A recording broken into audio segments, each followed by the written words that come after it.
Welcome everybody to the Geekdom Community Fund 2021, quarter one. We're really excited. We got 5 amazing companies that are gonna be pitching for the potential of getting a $25,000 investment from Geekdom. Now, I'm John Garcia, Marketing and Membership Manager here at Geekdom. I'm gonna pass it off to the homie right here. Leslie Chasnoff. I'm the Geekdom Programs Manager. And I'm really excited to be here today with the Community Fund, our Q1 2021 pitches. We're gonna hear from these 5 finalist teams. So we're gonna hear from Curate, from Nerd Labs, Blooming with Birdie, Boz Designs, and Scraffic. And all of these companies, they're Geekdom member companies here inside of Geekdom in our community. And they've been selected from over 15 different applications that came in this quarter. So these are our top 5 teams, and we have 3 excellent judges that have been part of the process, from picking the finalists to hearing them pitch today, to also selecting who Geekdom is going to invest a $25,000 safe note in. So, those judges, let's talk about those judges. We have really wonderful people in our community that always help us out with this process. So today, we're gonna have Dax Moreno. So he's most recently been with Tech Block, running Tech Talent Central. He's also been with Geekdom for a long time. He used to be on the staff, building programs, doing business development. He's a great member of our community. We also have Deanne Cuellar. Deanne is a really huge tech advocate here in San Antonio, and she specifically works now with Oats and Senior Planet, helping seniors better connect to technology. Our third judge today is going to be Cole Wallach. He is a OG Geekdom member here from the very start. He's helped build up Geekdom programming over the years. He's also been very active in our investment community, coaching, mentoring, working directly with early stage startups. And let me just say, we really want to thank everyone that's participated and applied and wanted to be a part of this Geekdom Community Fund. So again, thank you to our judges. Thank you to the community for tuning in. And also a big shout out to White Cloud for the production. And we love working with you guys. And we're happy to be able to bring this to you virtually. Pretty soon, we'll be able to do this in person, but we're really excited to be able to bring this to you now.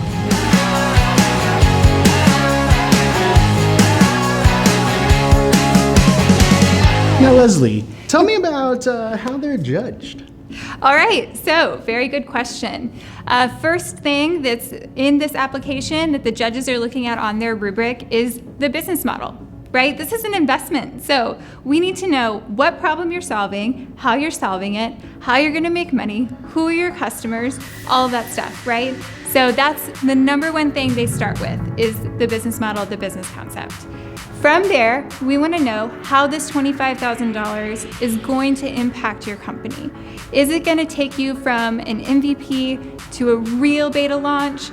Is it going to help you get to that next 100 users, 1,000 users? Is it going to let you grow your product even more if you have one out in the market? What is this $25,000 going to do to push your company to the next level and meet your next milestones? The third part, which is the one that's nearest and dearest to our heart here, is how is your company and this investment going to impact our Geekdom community and the San Antonio tech ecosystem at large too, right? Since Geekdom is a part of this larger community. How is this gonna help bring our community together, build our community up, bring great things to San Antonio because of your company and your product?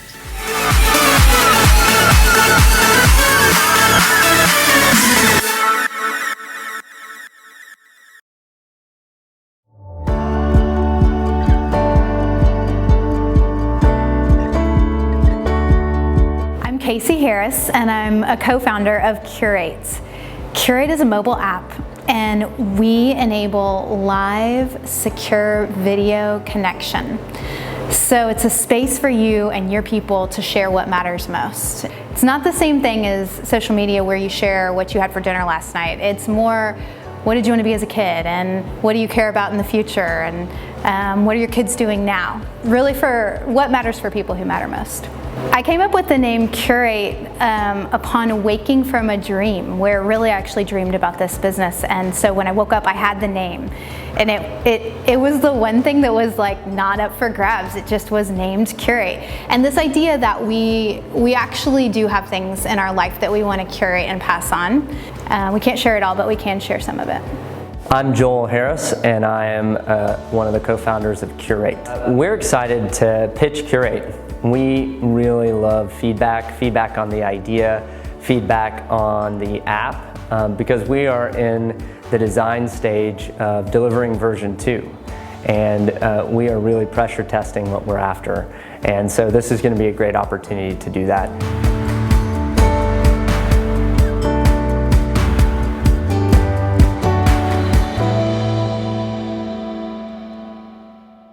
Hi, I'm Casey. And I'm Joel. And we're the founders of Curate. Curate is a mobile app that is a secure live video connection album. It's a space for you and the people you love to share about what matters most. We have a big vision with Curate, and that's to be the go-to provider in the family memory space. It's wide open, there's lots of opportunity to simplify, secure, and have one space for families to share their memories. What's the problem? Well, we have a ton of social media connection platforms, but they're not actually making us closer. In fact, they're often making us less healthy. Isolation is on the rise, depression is on the rise, mental health issues are a real thing in the tech and social media world. We also just have loved ones and we want to capture the sound of their voice, their experiences, their stories before it's too late or before they grow out of that cute 5-year-old phase. Another issue we have is that we have places like cloud storage where we can have tons of videos, pictures, but I don't want to wade through 1,000 videos to find the 3 that I actually care about saving, sharing, and curating for those who come behind me and for my family to enjoy. So what is Curate? What's our unique solution? Here's how it works. Curate is a minimum viable product currently today on Apple iOS and Google Play. You download, you create an account, and you establish a secure family pod that is your group of family and friends with a unique code that you share with them. Once you have your friends and family on, it's prompt-driven memory capture where you can use live video to store, share, and prompt your family and friends that are part of your pod. And those prompts range from the meaningful to the mundane. So what's your favorite drink order? What's your favorite Netflix series? But also, what's your most vivid memory? What are the things that you want to pass on for the next generation? And that's today what Curate is. What's our unique value proposition and how are we an industry disruptor? Well, we need a safe space that is trusted for collaboration around things family, things that matter, things of value. We also need a space that's focused and driven by storytelling rather than just image curation. The difference between what I'm eating for dinner and how great I look on my vacation and what really matters in life, our actual family story. And then we need a space, and this is a disruptor for the market, that is organized by timeline and prompt. Think when you actually were prompted by a fun game that you played to have meaningful conversation. Curate is organized by prompt. So who are our customers and what's the revenue model? Well, do you have family? Do you have friends? Do you have memories that you want to save? Then you're our customer. We are targeting grandparents, parents, and their kids to really elevate what they share and how they share it and do it on Curate. So that's our customer base. What's our revenue model? The revenue model is a monthly subscription that is in 2 tiers, 99 cents per month, as well as $4.99 per month. And the user data that we've pulled, the people that we've polled, and the research that we've done demonstrate that people will pay for a safe place to store, share, and prompt their memories, their own secure family video album. So how will we use the funds if we're awarded the Geekdom Community Fund? Well, it would be a huge help to get us from MVP, what we have now, to this version 2. We're right in the middle of development, and then to help us go to market and actually use those funds to market Curate, starting in San Antonio. We're excited to market and draw from the San Antonio community first. So today, Curate is an MVP on iOS and Google Play. We have about 50 to 70 people using Curate. That we want to take all over the world, but we want to stay focused on our San Antonio and Geekdom communities. So how will Curate impact San Antonio and the Geekdom community? First, we plan on hiring local, staying local, and giving back. Casey and I both run nonprofits, and we know what it's like to operate on a shoestring budget when you want to do good in the world. And we think there's a great opportunity for Curate, as well as small and large businesses, to give back and sort of add to San Antonio's story about the care, love, and focus on the needs in our city.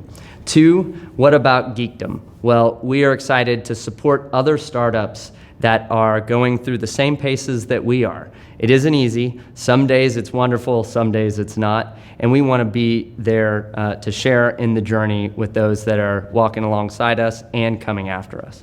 And last, the most important thing that we believe and we want to share about Curate is it's a multi-bottom line vision. It's not just about revenue, it's not just about profit. It's about reducing isolation, increasing connection, and really raising the way that we use the devices that we're all glued to all the time to capture, save, and share. You got 10 minutes to chill and you're going through social media, why not take 10 minutes to share with your family the things that matter most in life? And that's what Curate exists to do. And I have a story to close us. It's about my dad. So I shared that we have 50 to 70 users on Curate right now that have established their accounts, have their family pods. One of those is my own family, and it's everybody who's contributing their videos and their memories. My dad shared a story that I'd never heard before, and it came through Curate. And he talked about his most vivid memory. That was the prompt. What's your most vivid memory? And my dad talked about the first time that he saw my mom in the hallway of Odessa High School and fell in love. And that was the start of our family, as well as that was a memory that I want to have forever for me, for my kids, and be able to share. And that's on Curate. And that's the type of returns that we want to provide, not just for our family, but for millions of families around the world, starting right here in San Antonio. Have you guys thought about how much you might need to raise? Obviously everything helps and community fund would be awesome, but beyond the community fund, if you were to receive it, what's beyond that? Anything or? So we're looking to raise about $350,000. We want to have a really strong end-to-end marketing campaign, blending social, traditional media, launching first in San Antonio and then in regional markets across the state. We also want to have a really strong live interaction launch event from place to place, because we know that some folks in the elderly community where Curate might have the biggest impact, where people want to share, store, and save their memories most, tech doesn't come intuitively. And so doing live events where folks that are grandparents are there with their kids and their grandkids are all interacting on the tech together. That's part of the strategy as well. So we know that there's lots of products out there that aren't great, that have great marketing and people buy them. And there's products out there that are great but have poor marketing and people don't buy them. We want Curate to be in the third category, which is a great product, great marketing, getting a huge user base right off the bat.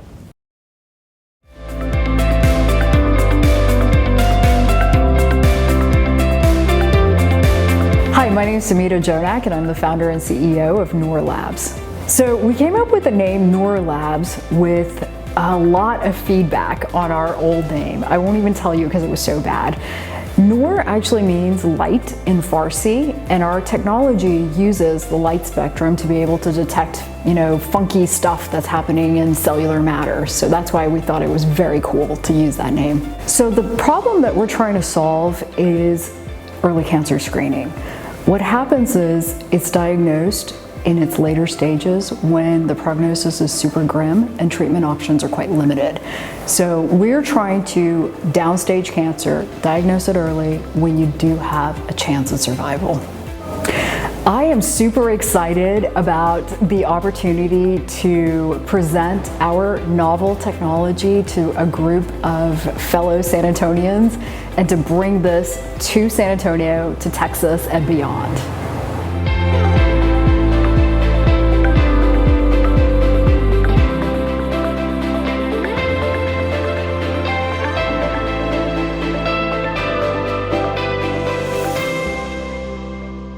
Hi, my name's Samita Jonak, and I wanted to start off by telling you why I founded Noor Labs.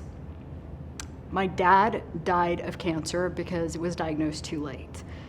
And y'all hear that story way too often, unfortunately, because it's diagnosed in the later stages when the prognosis is super grim and treatment options are very limited.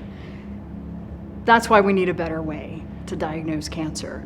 So we have liquid biopsy as a technique, which is just a fancy way of saying a blood test. What happens today with the first generation of liquid biopsies is they're waiting for that big, ugly cancer cell to die. And it's going to show up as dead cellular material in a vial of blood this big. So imagine how much cancer cells have to die in order to show up in that vial. That's going to happen in the later stages. So they're super successful at detecting stage 3 and stage 4 cancers. We're trying to change that paradigm. We're looking at living cellular processes. How do cells talk to each other? They do it through exosomes. Exosomes is just a fancy way of describing their communications. Think of them as UPS trucks that are delivering packages between cells. Cancer cells are super chatty. So they're giving us the roadmap to be able to go in, to find them, to target them, and to kill them. And that's what our platform is doing. The Noor Labs platform is designed to be part of your annual physical. What we want to do is bring precision medicine to everyday life. So you go in, you get your blood test, we get that sample, we apply it to our proprietary nanochip, run it through a spectroscopy machine, layer on machine learning to separate out the healthy cells from the cancer cells, and give that precision medicine diagnosis back to your physician so you can have the conversation for treatment options when it is early. It's a huge market. We're talking 5.6 billion in a few years. It's growing at an unprecedented CAGR, double digits. It's huge. We picked lung cancer and we prioritized that as the first cancer to target. It's a strategic decision that we made because it's the #1 cancer killer globally. I'm not going to bore you with stats. It's huge. But what's really fascinating about this is it's got an impact on something very recent, COVID-19. And this is something that data from a Texas trauma surgeon, she was looking at smokers' lungs and COVID lungs, and her diagnosis was showing through these x-rays that COVID lungs, the scarring and the pulmonary fibrosis that results as having COVID could cause a weakening, a significant enough weakening of the respiratory system that you might get lung cancer in the future. We just don't know yet. It's a new disease, but it's a respiratory disease, and so we saw that there was enough data to cause us to prioritize lung cancer even more. This slide completely changed yesterday. There was an article in the Wall Street Journal and the Washington Post that specifically said that there's a US preventative task force which doubled our market size of high-risk patients to 15 million. What that means for us is we're just going to look at a quarter. So we're just talking about taking a quarter of this high-risk population, about 4 million, giving them the early screening. And this is just Medicare savings, 5.2 billion a year, not to mention the lives that are saved with this test. We have a lot of milestones that we've achieved. It's a decade worth of R&D that's coming to fruition. And $25,000 helps quite a bit in getting us to that next hurdle of our feasibility study in lung cancer specifically. We have a full complement of scientific and business advisors to help us on our journey. And this is our team. I want to highlight Dr. Deepa Nagar. It's really sad because her father was diagnosed with lung cancer last year, and he passed away within 1 month. So we prioritized it. We're Noor Labs. Samita, thank you for sharing that and coming out today, and also for sharing the personal parts of this. We see a lot of startups, and clearly passion comes from places all different inside of us, and grief is definitely one of those that kind of comes from it. So, thank you for sharing that. That's incredibly helpful, and I love that you just updated this up to the minute. I had some questions, obviously, as we kind of look at this. One of the things that I'm curious about is, at what stage are you in the process, right, to getting to a point where you can actually start screening with patients? Is there a process, a policy, or any kind of certification that you need to follow? Great question. So what we're doing right now is working on what's called an Irb study. It's an institutional review board. So there's a rigorous process that we have to go through when we're working with human samples. So we are collecting human samples starting in April, and that's where the $25,000 will help quite a bit in the processing, the collection and the processing of those samples. That's what the FDA needs in order to say, hey, what you're doing is actually safe, is actually applicable to what your claims are, in order to get that FDA breakthrough device designation, which is what we're aspiring for. And we meet that criteria, but you're right. I mean, there is a process, and we've got those milestones in our business plan to get there.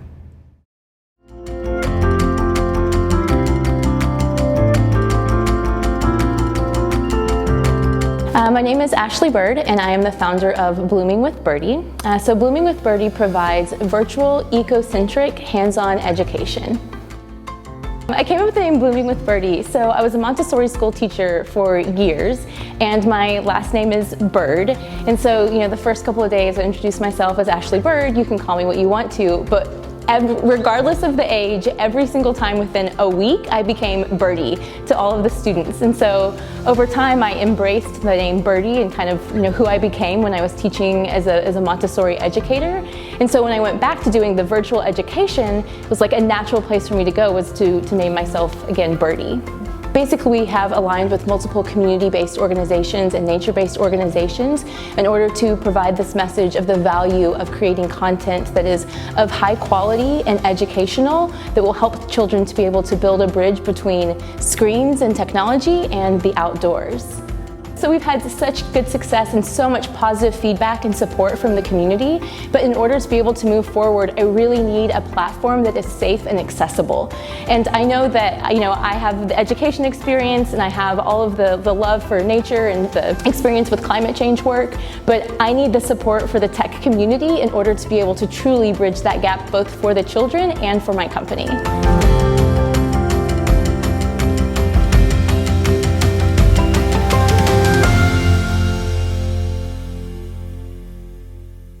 My name is Ashley Bird, and I am the founder of Blooming with Birdie.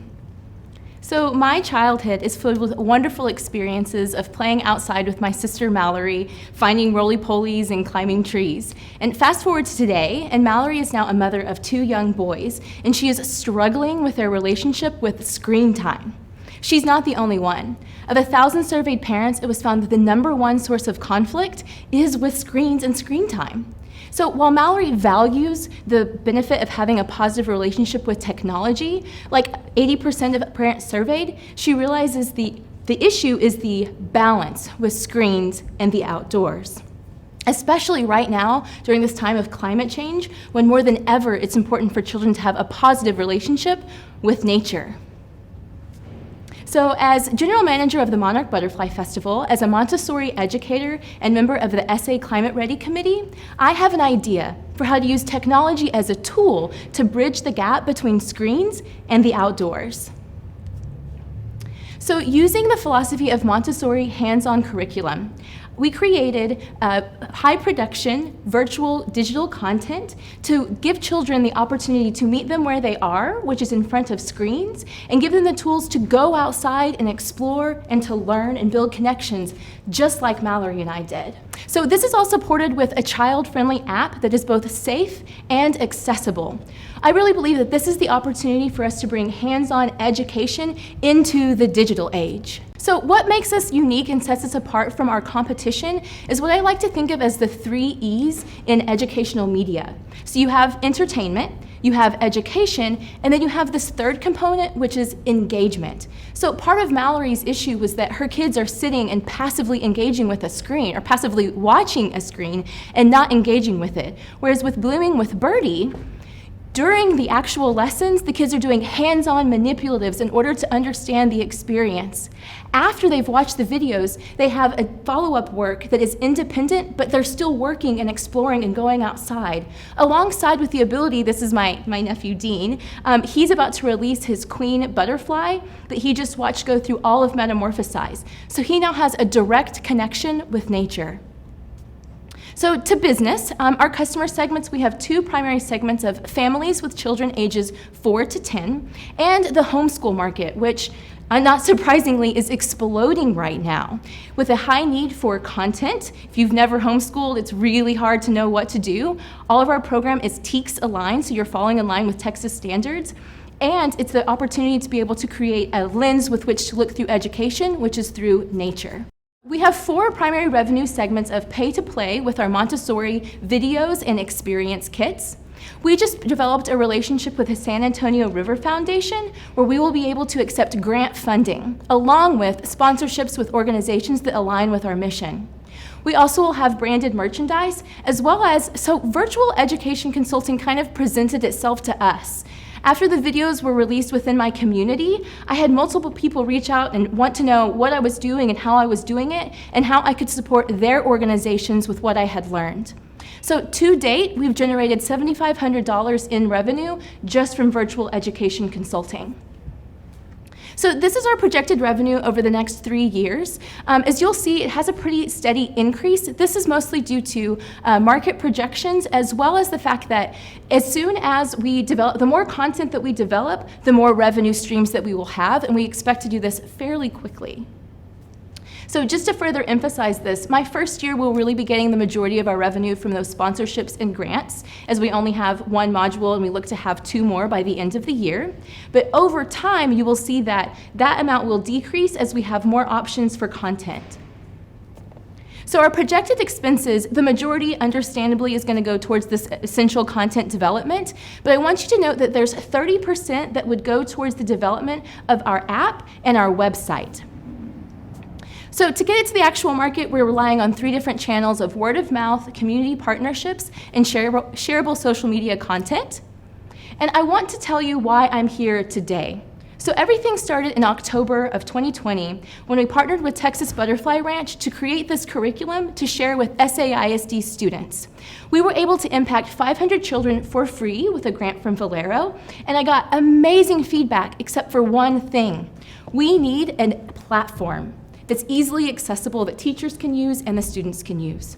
That is why so I went to Geekdom, I went to Techstars and said, I have this idea and I need help. And that's where the idea for the child-friendly app was born. So through that same Techstars engagement, we developed a relationship with St. Mary's University, who is currently working and mentoring me for my business model. UTSA, who reached out and offered to develop the MVP for me of the app. And that is why I'm here today. Because in order to be able to grow and to move forward, the community fund would make it possible for us to have the MVP of both our e-commerce website and to be able to fully develop the rest of the app that's already in development with UTSA. So my goal, because I'm so community oriented, is to keep both of these inside within the Geekdom community, and we've been in conversation with multiple Geekdom members about this.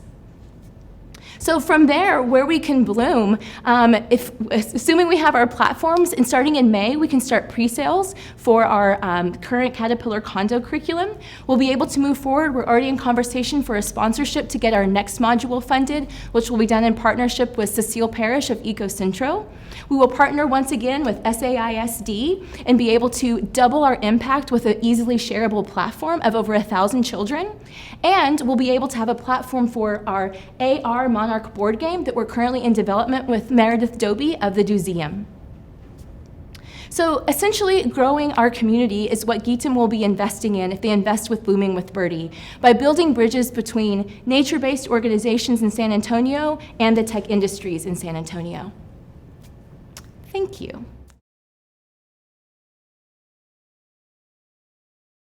I loved this product. I loved your presentation. I really liked the energy. I love seeing that much energy and that much excitement about the product. I care deeply about the community, so sorry you're gonna get a lot of loves, but I really I really love that as well. Awesome. I think there's so many exciting things about this. I brought this up when I first read about Blooming with Birdie. It's like, on one hand, we're telling people, students specifically, like, virtual remote learning, and because that's a solution right now during the pandemic. At the same time, like, we know that that's like not sustainable and not healthy, right? And we're starting to see like the effects of that with kids being online for so long. So it's like, now we've got a new problem, right? So I love the way that it addresses that, beautifully. The community partnership part, the climate change, and then the platform. I'm mentioning 3 things. Tell me more when you say like that you need a bigger platform, that you need like X platform, what you really mean by that. Yeah, absolutely. So thank you for asking me that, because it's hard to know what to explain to in the pitch. So basically I partnered with Texas Butterfly Ranch. They said, can you build this curriculum? So I was like, absolutely. I made this great curriculum, and then we went to the schools and they were like, it needs to be all virtual. I was like, oh my God, of course. So reached out to Symbio Hush, who's with Geekdom. We made the videos, it went really well, but oh my gosh, the nightmare of selling, I basically shared everything through Google Drive and using those basic platforms, which was a nightmare. Like, I spent hours trying to teach teachers how to use and how to do, and then this student couldn't access this, and it was just like, this is not going to work. Alongside with, did a lot of surveys with the teachers and found that their only complaint was being able to easily access the information. And then, like I said, as we moved forward, and I was like wanting to go into, the private sector to be able to share this with families and the homeschool market, I was like, I really have to have a way that is easy to be able to access it, alongside with recognizing, and I think I've talked to you about this before for Techstars, but the value of making sure that parents have a safe place for their kids to be online. That's why people were saying, oh, just put it on YouTube. I'm like, I don't want to do YouTube. I want to make sure that what I'm offering is completely safe and that they can easily access it, and I have the control to make sure that there are no issues when it comes to privacy, being able to market to children. Like, absolutely not. That's critically important to the value system of what we're offering.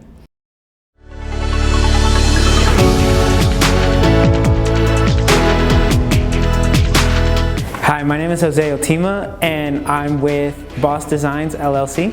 We know robotics can be a little scary, Terminator type vibes, and we kind of wanted to take that away and give more of a confidence in the name, and so that's where we came up with the word boss.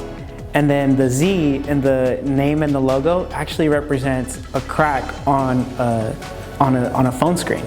If you ever gone your cellular device and you've gone a tempered glass screen protector for it and had to apply it yourself, you definitely have gone through the trouble of, putting it on, you clean it all off, and then what do you find? Speck of dust right in the middle. When I was working at T-Mobile, essentially doing 10 screen protectors an hour, saw, hey, this is a big problem. This is a big demand for this.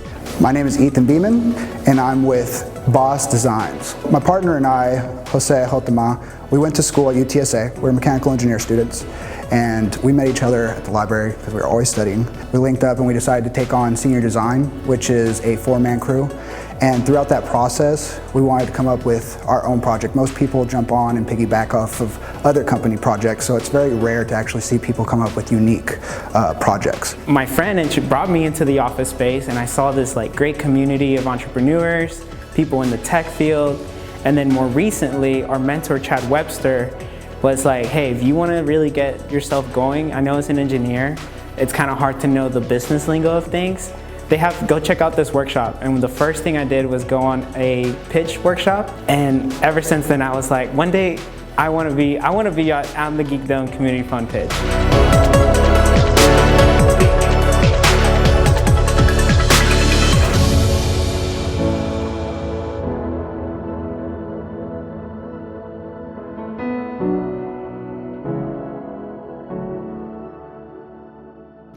Hi, my name is Jose Otema, and I'll be presenting to you the Screen Boss. So once upon a time, I used to work at T-Mobile in the retail locations where I would sell phones and a lot of accessories, with one of those accessories being screen protectors.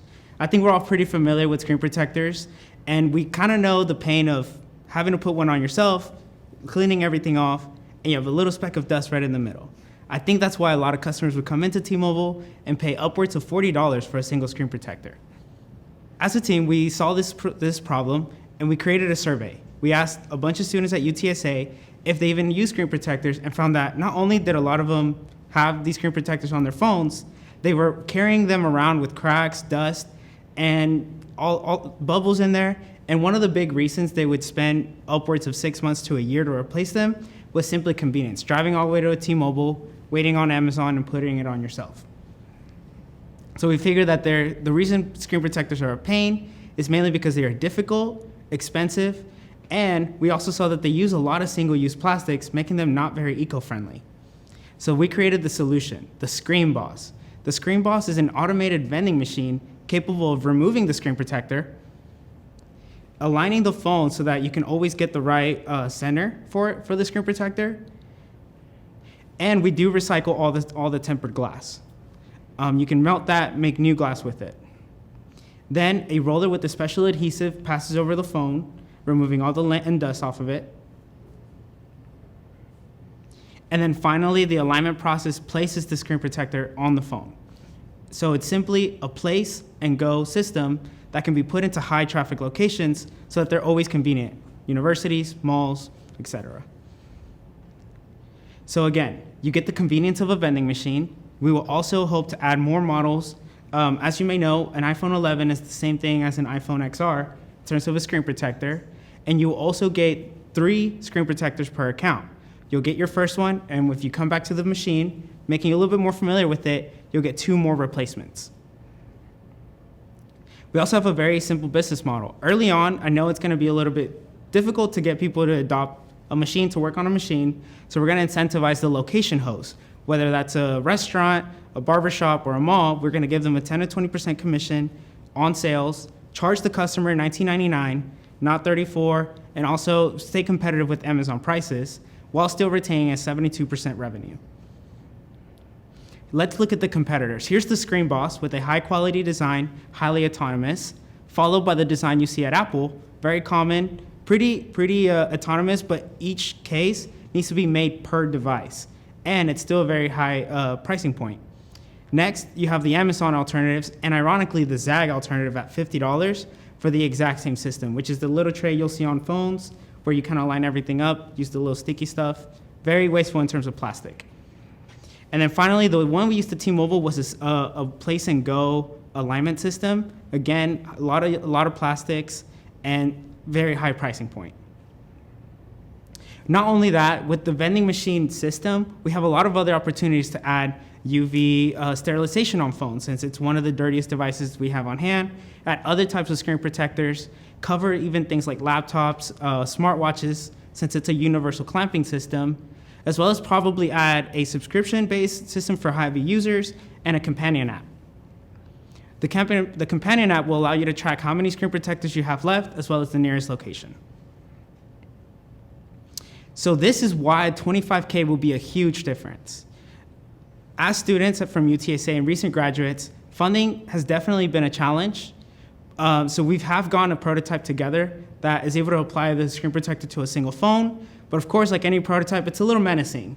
The $25K will allow us to reach out to some manufacturers and get a store-ready prototype that we can start truly testing and running actual target market focus. Not to mention the protections that come with it. And then we have already some support from the community, as well as the validation from design competitions. We've raised $1,500 through fundraising and selling 3D printing, as well as winners of the Tech Symposium at UTSA and the 2020 site competition most recently. We have a 5-year exit strategy specifically for the Screen Boss while retaining the parent company to create more vending machines and future products. I still have some connections at T-Mobile, and we feel like we could easily reach out to companies like AT&T to implement one of these machines so that the rep doesn't have to do it themselves and focus on the sales, since they are commission-based. Here's a quick timeline of how we hope to achieve this. We will have this prototype, take this to a rapid prototyper and manufacturer. so we can get that store-ready product, get some feedback from the beta, and then hopefully make some critical hires and scaling to start producing at more locations. Me and Ethan both have experiences in robotics, automation, manufacturing, as well as the T-Mobile connection. And we've also been mentored by Chad Webster, who's a very profound member of the Geekdom community. I hope that you would join us in looking past the screen and into the future. Thank you. Jose, great job. Thank you, appreciate it. I will say, a little disappointed I didn't see some of the visuals and imagery that we saw from the first video submission to the Geekdom community. Not really disappointed, but that was like Shark Tank ready. I thought that was really cool, and I remarked to the judges, like, it was a lot of fun. It's clear you guys are really passionate about this. I think this is a really cool idea, and I had some questions I wanted to learn a little bit more about. One of the things that I was curious about is kind of the team around you. You mentioned you guys have some experience in robotics and automation and a lot of really good, smart stuff. You've got some experience also with T-Mobile. Who are you working with inside of your group that you mentioned a 5-year exit plan around maintaining still the kind of the main vending component? Who are you working with, or who are you aspiring to be or kind of look like as you grow from the vending and kind of automation manufacturing side of things? Yeah, so the original idea came from when we saw the Japanese culture, which uses a lot of these vending machines for essentially a lot of those things that most people don't really care to do. For me at T-Mobile, when I was working there, one of the biggest frustrations was having a long line of people ready to buy essentially phone service, and as a rep, having to do these like free screen replacements for the customer really took up a lot of time, built up even more of a waiting line. And that's essentially where the original idea came from. I actually pitched it to my manager at the time. She actually put me in contact with some of the marketing team at T-Mobile, and they were like, go for it. We obviously can't fund you, but they were like, if you can get us a prototype to show us, we'd love to have that conversation. And in terms of like the future of what we see being the company, we essentially don't just want to stop with the Screen Boss. We have ideas for essentially doing something similar for the makeup industry, where essentially could provide other products, even expanding on the phone stuff. Why do you have to go to a T-Mobile to do it? Why isn't there an automated robotic vending machine where you can get your service, get your SIM card, put it on your phone, and buy your phone, right? But all of that takes some research and development, some partnering with manufacturing. My family owns a machine shop here in San Antonio. That's where we've gotten a lot of the materials and a lot of the design questions answered. And then on the business end, we had Chad Webster essentially mentoring us for about a year now. And he was like, I think the next step for you guys is to start going into this Geekdom community, see where they can push you a little bit further than I have at this point. So we are, I don't want to say that we're already like partnered officially with anybody that can in the vending space. We have talked to some individuals within Geekdom even. I'm forgetting his name, but he does the cloud computing for vending machines that essentially tell it when it's running out. We'd love to start having conversations. And in a way, I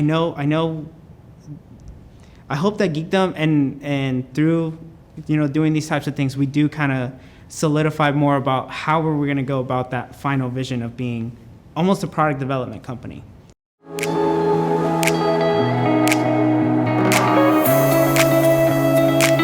I'm John Weston, the CEO and co-founder of Scraffic.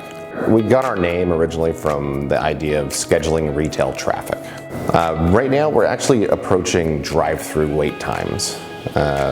We saw a problem with drive-through wait times as the pandemic occurred. It was becoming more and more of an issue as all of the inside dining closed down, and there was a lack of options for restaurants to be able to measure wait time for their customers in the drive-through. We're so excited about pitching for the community fund because of the opportunity that it presents to, engage more deeply with the community, and as well as, show off a pandemic pivot opportunity that, we saw once everything shut down.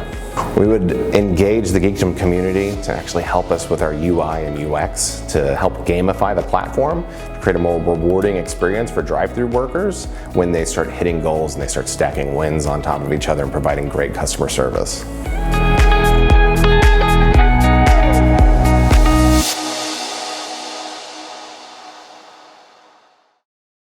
Hi, I'm John West, the CEO and co-founder of Scraffic. We traditionally count retail foot traffic inside of stores. And last year, we were counting in over 100 different locations across the United States. And as you could see in our graph, traffic was great. And then the pandemic happened. And you could see what happened to foot traffic in retail stores. And we watched the foot traffic across all of our locations dwindle down to pretty much nothing. There was one glimmer of hope that was remaining. We had a new pilot going on. We were tracking foot traffic, we were tracking cars at the pickup window of a local restaurant at their drive-thru. We saw this because it was the only thing that was open. As we know, all the restaurants had to close their inside dining, and drive-thru was the only thing that was going on. And this became their primary KPI of measuring success for their customers. We thought, well, this is the perfect time to introduce drive-throughput. It became a new product offering from Scraffic so we could pivot through the pandemic and offer a real solution to restaurants across the board. What we did was we took this pretty strategic problem and turned it into a pragmatic solution. We said, you know what, let's put this problem in the face of everybody working in the drive-thru. So we put a real-time counter of how long the car was waiting in the window right in front of everybody working in the drive-thru. Then we created a dashboard that was live that allowed the general manager, the owner, or anybody to see how the drive-thru is performing anywhere. Provides great trending analysis and lets you see what's actually happening from anywhere in the world. Is staffing a problem? Are you consistently going over in wait times? We found that this was a real solution that wasn't really offered anywhere else because all the other solutions were really reporting solutions. They'll tell you tomorrow that you suck today, where we're telling you that customer's having a problem right this second. Then we got real aggressive for market pricing right here in San Antonio. We wanted to start rolling this out quickly, so we're pricing it at $250 a month for a month-to-month, or $2,400 for an annual plan, really creating a compelling ROI story. We allow our customers during the sales process to build their own ROI story, put in their average ticket, how many cars they think that they can increase per period, and create a very real hard ROI set of earnings for themselves. We're launching this here in San Antonio. It's our core market that we want to approach to really nail our marketing, nail our pricing, and see what we need for a national rollout. What we're looking for with the Geekdom Fund is to expand our UI and UX pieces and use the Geekdom community to help us in doing that. We know that we have amazing UI, UX people in this community, and we want to tap into that because we want to gamify this solution. Our clients right now are asking us, how can we show these wins and stack these wins for our employees when they're just nailing it? And we want to create competition, show how stores are competing with each other within the same chain, who is the best at providing the best customer service. Here's our founding team. I have Ryan Ward, our co-founder, myself, and then Stephen Chang. Stephen Chang is actually part of the Student Startups inaugural class right here from Geekdom, and he's become our full-time lead developer. We love that guy, and we look forward to talking to you more about drive-throughput. I have staff that works hourly that has to do something within like a certain period of time, because my concern of like leaving them out in the development is like, you don't want to develop. I brought this up before today. Like, you don't want to develop something that negatively impacts the quality of the hourly workers, shift, right? And I know I can already tell that like that's not what this is, but I would quickly go back in this phase where you are right now, because this is the excellent phase of the life cycle of this, and talk to maybe one of the locations that has like the worst times, and like find out like what's going on, and maybe put that on the drawing board. That has been a huge part of our focus. Actually talking to the teams, because we had to figure out, were we counting it accurately? Were we representing it accurately to them? And then talking about how do we provide the carrot versus the stick with this, right? So it turns yellow, red, green, so you know if it's going well. And that's where the gamification piece comes in to start stacking wins. And we're talking about even if you hit a certain number of wins, like you hit the perfect customer service levels, like for a number in a row, it turns into a badge. A certain number of badges turns into a tip kicker, possibly, that the company can throw on top and really reward those great behaviors and take win, stack it on win, stack it on win. And that's really what we're looking for next, is getting that gamification piece and that competitive element too. Like, are we doing better than that store? And having, the top 5 and really providing rewards there. Thank you. Curious, I don't know the space too well.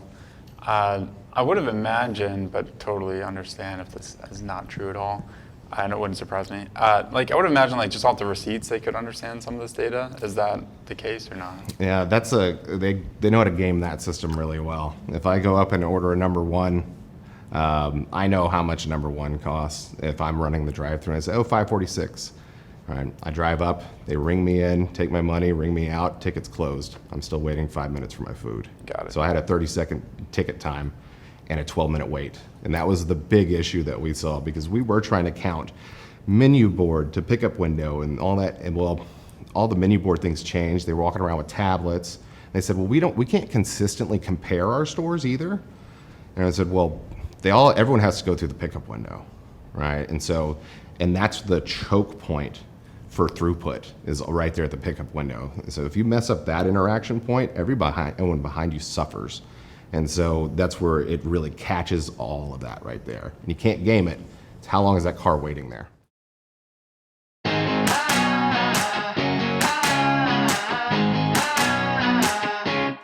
So right now, our judges are standing right over there eating some amazing Pinch. So shout out to Pinch Boil House for keeping us fed. So while they're doing that, we just want to thank everybody. Yes, we definitely want to thank our 5 finalist companies that took the time to pitch here today, and our amazing judges, who are grubbing out right now, for also being here and being part of the process. We also want to thank everyone else who has applied this round, previous rounds. We know it's not easy to be vulnerable and put yourself out there and apply for these things, but this is your chance to do it every single quarter. So if you don't get it the first time, maybe next time you'll be a finalist. Maybe you'll be a finalist and you don't get the actual investment, but we still want you to apply again. That doesn't mean that you're not a good fit for this. We want everyone to keep applying. And our next Q2 2021 Community Fund applications will be opening within the next month, so keep an eye out for those. It'll all start again in Q3, Q4. There's plenty of opportunities here. And in the meantime, stay active in our community. Stay active at Geekdom. Seek mentorship, give mentorship, host events with us. Do everything you can to utilize the resources, be helpful, and live out our core values with us so that you'll be an even better fit in the future for a Geekdom investment. Well, actually, we're getting this just in. The recipient of the community fund. I got the news. Oh my gosh. Do you hear that in you have your little... Maybe I do. I think I do. Awesome. Wow. Okay, so the recipient for $25,000 in investment from Geekdom is... Curate!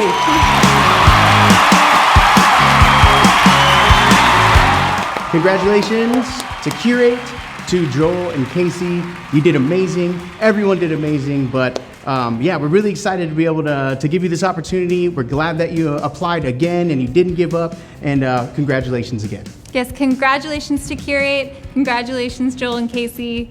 And I don't know, what would be a cool prompt for us to answer here for them? Maybe they can answer for us. How does it feel to be invested in by Geekdom? Oh, wow, yeah, that's a good one. I can't wait to hear that one.